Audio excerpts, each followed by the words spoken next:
Alors, on débat justement de cette décision d'ouvrir une commission d'enquête pour le drame de Meron. On va en parler avec nos invités. Je salue le docteur Déborah Abitbol, qui est avocate à la fois au barreau de Paris et ici en Israël. Bonsoir. Vous êtes avec nous depuis Jérusalem. Bonsoir. On est également avec le Rav Henri Kahn, qui dirige la revue Contras. Bonsoir à vous. Merci d'être avec nous également. Et Daniel Haïk, notre analyste politique, qui est là. Daniel, bonsoir. Je vais vous demander d'abord, Daniel, d'expliquer en quoi justement c'était sensible pour le gouvernement de toucher à ce dossier et de décider d'ouvrir cette commission d'enquête, sensible notamment pour les milieux orthodoxes. D'abord, il faut savoir qu'il y a eu une différence d'approche entre les familles des victimes, les familles des 45 victimes de cette catastrophe, et les députés, on va dire les représentants du monde orthodoxe à la Knesset. Les familles des victimes ont demandé, ont aspiré à ce que cette commission d'enquête voie le jour. Ce qui n'est pas du tout le cas des dirigeants politiques qui ont tout fait pour qu'elle ne voie pas le jour, en tout cas pas dans la forme d'une commission d'enquête d'État, c'est-à-dire une commission d'enquête qui est des prérogatives extrêmement détaillées, qui lui donnent un pouvoir d'enquêter jusqu'au bout. Et là, il faut comprendre que le monde orthodoxe a vécu au cours de l'année deux grands traumatismes. Le corona et la catastrophe de Meron. D'une certaine manière, pour la représentation politique du monde orthodoxe, une commission d'enquête, ça serait, qu'on pourrait être considéré comme un troisième coup de massue, peut-être même fatal, parce que, vous savez, le monde orthodoxe n'aime pas qu'on le regarde à la loupe. Il n'aime pas aussi qu'on lave le linge sale à l'extérieur. Il aime bien, il vit dans un monde replié sur lui-même, et il n'aime pas tellement se montrer ou se dévoiler à l'ensemble de la communauté.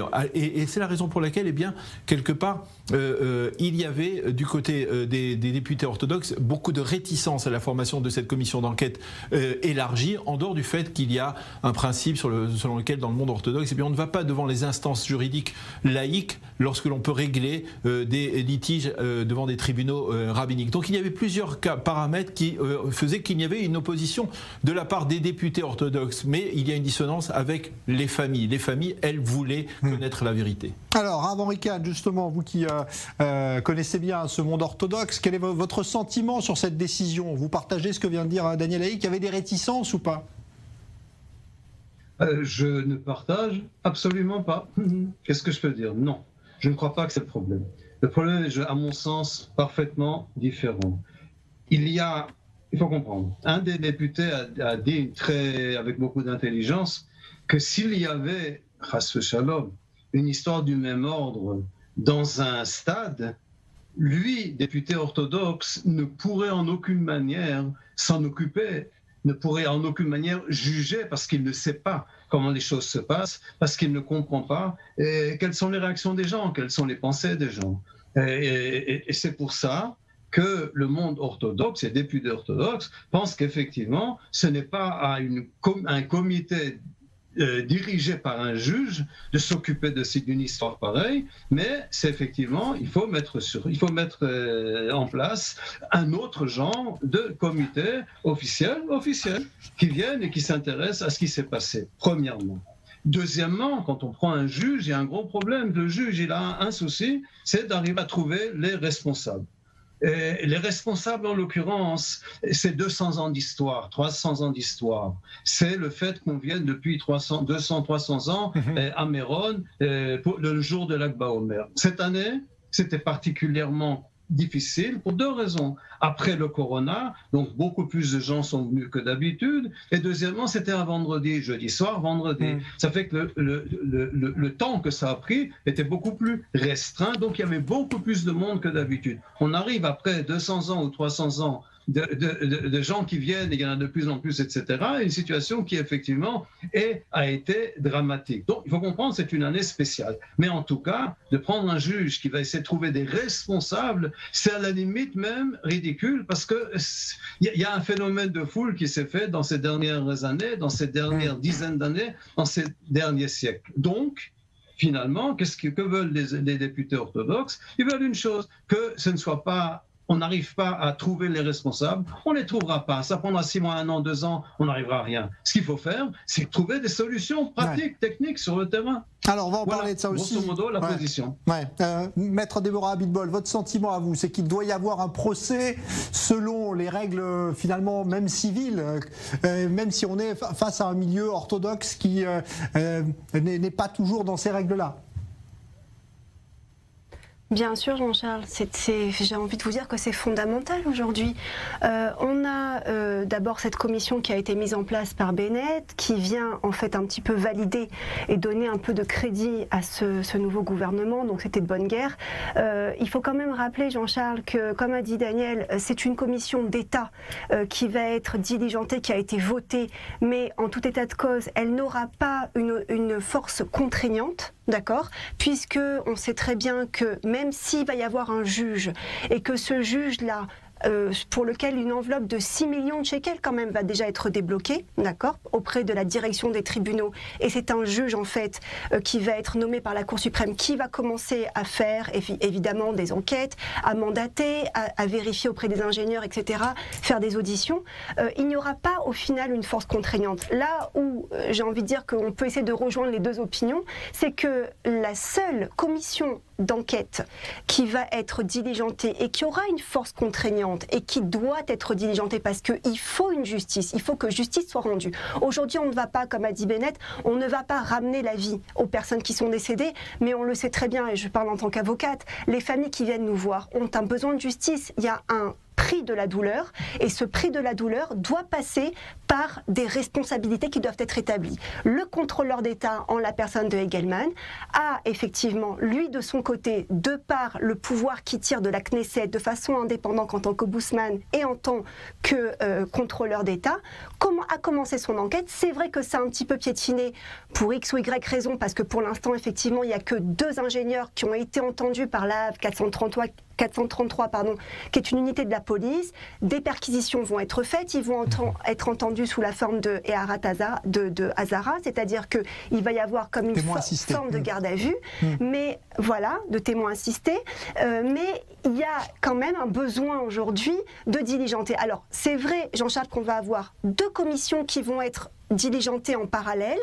Vous dire qu'elles vont avoir les mêmes fonctions, bien évidemment, puisqu'elles vont auditionner en même temps. Il va y avoir des juges qui vont être nommés au sein de ces enquêtes.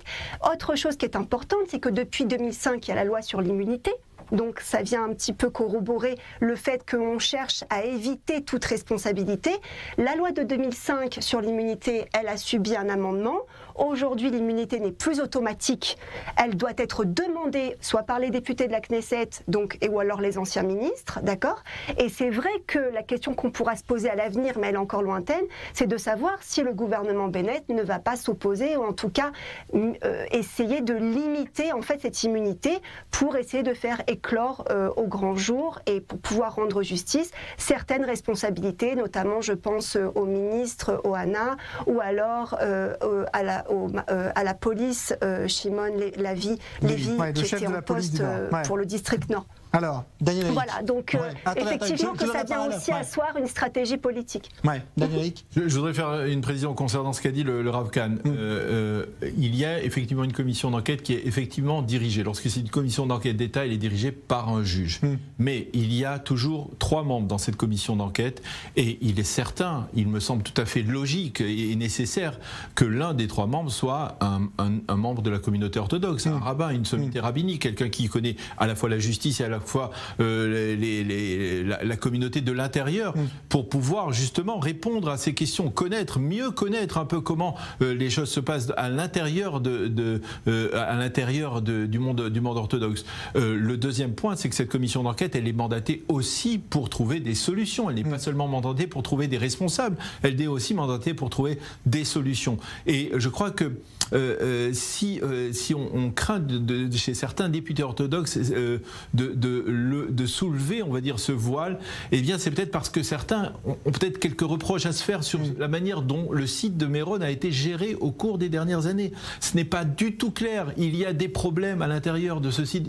On en avait parlé au moment de la catastrophe. Il y a 14 instances responsables à l'intérieur de Méron. Il y a des organismes religieux, il y a des commissions régionales, des commissions nationales, le ministère des cultes, énormément de facteurs qui étaient responsables, qui se partagent une forme de responsabilité, et c'est tellement complexe. Il y a également on va dire des aspects financiers dans ces domaines. Donc c'est tellement complexe que peut-être que les députés orthodoxes ne voulaient pas que l'on arrive à inspecter sur l'ensemble de ce domaine. Mais effectivement, trouver des solutions, c'est indispensable, mais peut-être essayer de faire le clair sur ce qui se passe à Méron. Ouais. Rav Henri Kahn, c'est vrai que chercher des solutions, c'est aussi enquêter sur les responsabilités. Je suis désolé, mais d'abord je dois répondre à ce que disait notre ami. Non, non et non. Vous avez deux personnalités importantes. Je parle de Moshe Gafni et je parle du rabbi de Karlin. Les deux ont dit la même chose. Il faut que la gestion de l'ensemble du site de Méron passe entre les mains de l'État. Ce qui est fantastique comme position, qui va contre ce que vous disiez. Eux pensent aussi qu'il faut que ça change, et les problèmes sont parfaitement connus, ne sont absolument pas cachés, et qu'il est temps de les prendre en main. Ce sont les premiers à le dire. Gafni est le rabbi de Karlin, qui a souffert après d'une catastrophe chez lui, de moindre importance, mais tout de même, ont déjà dit au moment où c'est arrivé, qu'il fallait absolument qu'on change tout ça. Donc, ils critiquent parfaitement ce que vous critiquez, ce que vous constatez vous aussi, et tout le monde, donc, a priori, si eux le disent, il ne reste pas grand-chose pour d'autres positions, c'est qu'effectivement, on pense chez nous aussi, dans le monde orthodoxe, qu'il faut que ça change et il faut que ce soit pris en main par ceux qui peuvent gérer une telle foule, un tel événement, pour qu'effectivement ça se passe bien. Mais attention, c'est dans 11 mois. Il y a une nuance dans le monde orthodoxe. Dans le monde orthodoxe, il y a les chassidim et les lituaniens. Les chassidim, ce sont ceux qui sont massivement à Méron le jour de l'Ag BaOmer. Ce sont eux qui viennent avec leurs cours, avec leurs chassidim, qui viennent à Méron. Il y a beaucoup moins de lituaniens qui viennent à Méron. Et j'ai entendu, puisque le Rav Kahn citait Moshe Gafni lui-même dit qu'il ne va jamais à Méron à l'Ag BaOmer. Donc il y a des nuances. Il y a beaucoup de chassidim et la vie des chassidim. Lorsque je parle des députés qui s'opposent ou qui ne voulaient pas entendre parler d'une commission d'enquête, c'est surtout dans le monde chassidique. Ce sont les députés comme Yaakov Litzman, l'ancien ministre de la Justice, ou Israël Eichler, qui est aussi député. Voilà, donc c'est un courant évidemment dans le milieu orthodoxe. Un dernier mot avec vous, Maître Abitbol, sur ce qui vous semble être l'issue prévisible de cette commission d'enquête. Ça va aboutir à un procès, à votre avis, ou pas ? Jean-Charles, non, certainement pas un procès, mais on va dire que le juge qui va être mandaté va pouvoir donner ce qu'on appelle des recommandations. Des recommandations, une orientation en fait, pour savoir effectivement s'il y a des responsabilités qui doivent être établies. Généralement, le gouvernement suit ces recommandations. Et évidemment, le gouvernement Bennett a tout intérêt à les suivre pour pouvoir, encore une fois, asseoir un petit peu sa crédibilité, puisque c'était, comme on l'a entendu, une des promesses électorales de ce nouveau gouvernement, de cette nouvelle coalition. Donc, il peut y avoir effectivement des recommandations. Elles peuvent arriver jusqu'au contrôleur d'État qui peut les prendre en considération par rapport à l'enquête qui diligente en parallèle. Donc il peut y avoir, si vous voulez, certains éléments qui soient pris en considération par le contrôleur d'État. Et si le contrôleur d'État, une fois qu'il aura fait son rapport et que les juges qui ont été mandatés, et évidemment je pense, et je suis d'accord avec le Rav Kahn et avec Daniel également, qu'il faut au sein de cette commission qu'elle soit hétéroclite, c'est-à-dire qu'il y ait des représentants du monde orthodoxe, des ingénieurs, qu'on puisse avoir toute forme, parce qu'on ne peut pas simplement dire que seuls les orthodoxes vont pouvoir décider si on doit trouver seulement des solutions sans, au préalable, trouver des responsabilités. Ça n'a pas de sens. Et aujourd'hui, qu'est-ce qu'on dirait à ces familles? On leur dirait, bah, écoutez, vous n'aurez pas de procès et puis restez avec votre préjudice. C'est pas possible, c'est pas concevable, juridiquement parlant. Donc effectivement, ce qui peut passer, c'est qu'il y ait des actes d'accusation qui soient plus tard déposés contre certains responsables. Merci Maître Déborah Abitbol, merci au Rav Henri Kahn qui était avec nous depuis Afula. Merci. Et une correction, Jacob Liessmann n'était pas ministre de la Justice, mais bien entendu ministre de la Santé. La santé, effectivement. Merci beaucoup. Également à Daniel Haïk. Donc voilà pour ce débat. On va parler innovation.